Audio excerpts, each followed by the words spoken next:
Let me thank everybody for being here to discuss what I consider, and many of us consider, to be one of the major issues facing our country.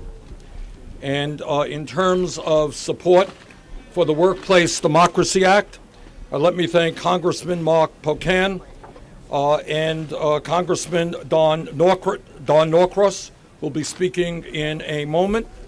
And I'm also very proud to announce that this legislation is being co-sponsored by Senators Patty Murray, Sherrod Brown, Elizabeth Warren, Patrick Leahy, Kirsten Gillibrand, Debbie Stabenow, Mazie Hirona, and Martin Heinrich. So I think we're off to a good start in getting the kind of support that we need in the Senate. And in a moment, I am going to be introducing the workers who will be talking about why we need the Workplace Democracy Act. And obviously, we want to thank Chris Shelton, the president of the CWA, for being with us as well.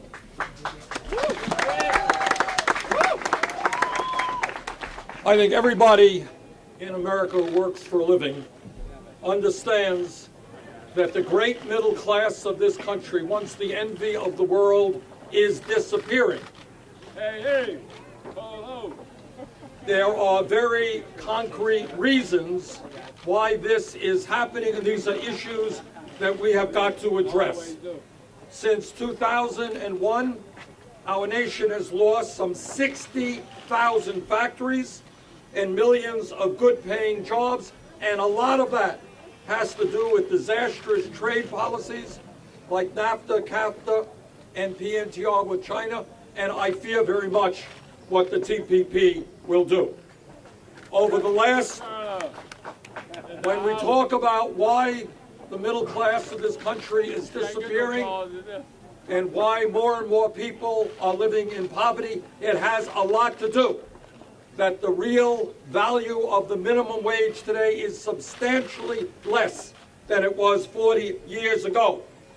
When we talk about why the middle class of this country is disappearing, it has everything to do with the fact that almost all of the new income and wealth being generated is going into the hands of the top 1%, while most workers are working longer hours for lower wages. But clearly, we are here to discuss another major reason as to why so many Americans are struggling economically. And that is that millions of our people who want to join unions, who understand that collective bargaining will raise their wages and income, are unable to do so because of the coercive and often illegal behavior of their employers. That has got to change.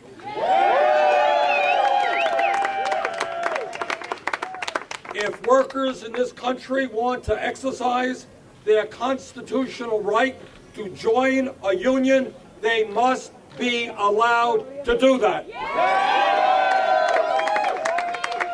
And that is why today we are introducing the Workplace Democracy Act. We are here today, all of us, to send a very loud and clear message to corporate America and employers all over this country. We will no longer tolerate CEOs who fire workers for exercising their constitutional right to form a union. We will no longer tolerate CEOs who threaten to move their plants to China or other low-wage countries if workers vote in favor of a union. We will no longer tolerate CEOs and managers who intimidate or threaten pro-union workers. We will no longer tolerate CEOs who refuse to negotiate a first contract with workers who have voted to join a union. And that is what the Workplace Democracy Act that we're introducing today is all about. Today, if an employee is engaged in a union organizing campaign, that employee has a 1 in 5 chance of getting fired. Today, half of all employers threaten to close or relocate their businesses if workers elect to join a union. Today, when workers become interested in forming a union, they will almost always be forced to attend closed-door meetings to hear anti-union propaganda, and their supervisors will almost always be forced to attend training sessions on how to attack unions. As Human Rights Watch has said, and I quote, "Freedom of association is a right under severe, often buckling pressure when workers in the United States try to exercise it." This is unacceptable, and together we are going to change that. And we know the reasons why. Because when workers win union elections, more than half of the victories do not result in a first contract for workers a year after the election has taken place. We understand that this is not acceptable. We understand that when unions grow, the middle class grows. And when the middle class grows, America does well. This legislation will make it easier for workers to join unions and collectively bargain for higher wages and stronger benefits. Under this legislation, when a majority of workers in a bargaining unit sign valid authorization cards to join a union, they will have a union. End of discussion. Under our bill, companies will not be allowed to deny or delay a first contract with workers who have voted to join a union. If companies refuse to seriously negotiate a first contract, this bill would require binding arbitration and the completion of a first contract in less than 6 months. Brothers and sisters, we all know that when workers come together and engage in collective bargaining, their wages go up, their other benefits go up, their overall standard of living goes up. Our job is to make it easier for workers to join unions, not harder. That is what this legislation is about, and we're going to do our best to see that it's passed. Okay, let me now introduce Congressman Mark Pocan. Mark? Thank you, Senator Sanders. Thank you for taking the lead on this in the Senate, and really thank you for decades of fighting for workers. Let's give a good recognition for Senator Sanders for all the work he's done.